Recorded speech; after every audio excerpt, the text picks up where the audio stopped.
A high standard, ഒരു ഉയർന്ന നിലവാരമുള്ള ക്രിസ്തീയ ജീവിതം നയിക്കുവാനായിട്ടാണ് ദൈവം നമ്മെ ഓരോരുത്തരെയും വിളിച്ചിരിക്കുന്നത്. അങ്ങനെ വരുമ്പോൾ മറ്റു ലോക മനുഷ്യർ ജീവിക്കുന്നത് പോലെ നമുക്ക് ജീവിക്കുവാൻ കഴിയുകയില്ല. നാം അനുധാവനം ചെയ്യേണ്ടുന്ന ഒട്ടനവധി സ്റ്റാൻഡേർഡ്സ്, നിലവാരങ്ങൾ വിശുദ്ധ വേദപുസ്തകത്തിൽ രേഖപ്പെടുത്തിയിട്ടുണ്ട്.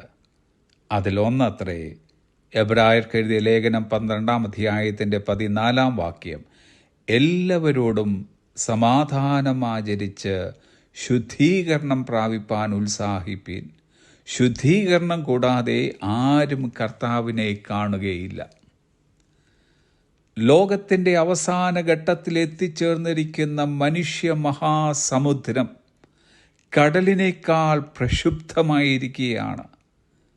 അന്ധകാര പടലങ്ങൾ ഭൂമിയെയും മനുഷ്യരെയും മൂടുവാനുള്ള കാരണം മനുഷ്യ മനസ്സിലെ അസമാധാനം തന്നെ. ഒരു അണ്വായുധ ആക്രമണത്തിലേക്ക് എത്തിച്ചേരുവാൻ ഒരു നിമിഷത്തെ തീരുമാനം മാത്രം മതി.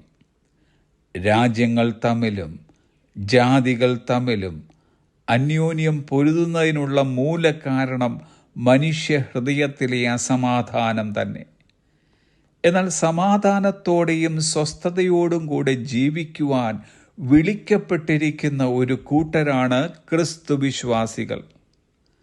നാം സമാധാനത്തോടെ ജീവിക്കുവാനായിട്ടാണ് ലോകം തരാത്തതും ലോകത്തിന് തരുവാൻ കഴിയാത്തതുമായ സമാധാനം യേശുക്രിസ്തുവിലൂടെ ദൈവം നമുക്ക് നൽകിയിരിക്കുന്നത്.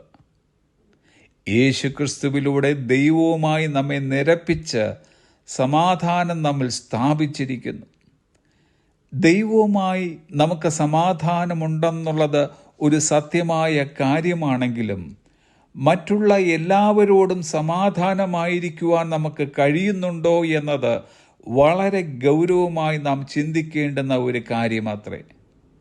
നമ്മുടെ കുടുംബത്തിലുള്ളവരോടും തൊഴിലിടങ്ങളിലുള്ളവരോടും കൂട്ടുവിശ്വാസികളോടും സമാധാനത്തോടെ നമുക്കായിരിക്കാൻ കഴിയാതിരിക്കുന്നുവെങ്കിൽ നമ്മിൽ അശുദ്ധി കടന്നിരിക്കുന്നു, നാം അശുദ്ധരായി തീർന്നിരിക്കുന്നു എന്ന് സാരം.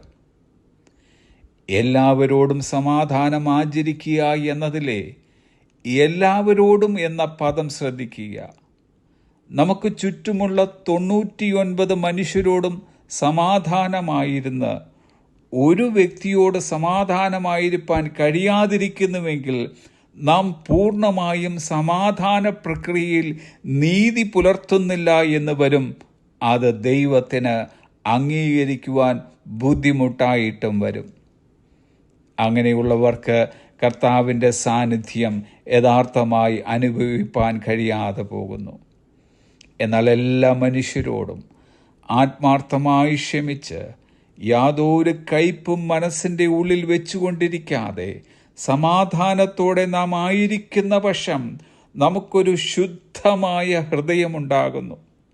അങ്ങനെ ശുദ്ധമായ ഹൃദയമുള്ളവർക്കേ കർത്താവിനെ കാണുവാനും അവിടുത്തെ സാന്നിധ്യം അനുഭവിപ്പാനും കഴിയുകയുള്ളൂ.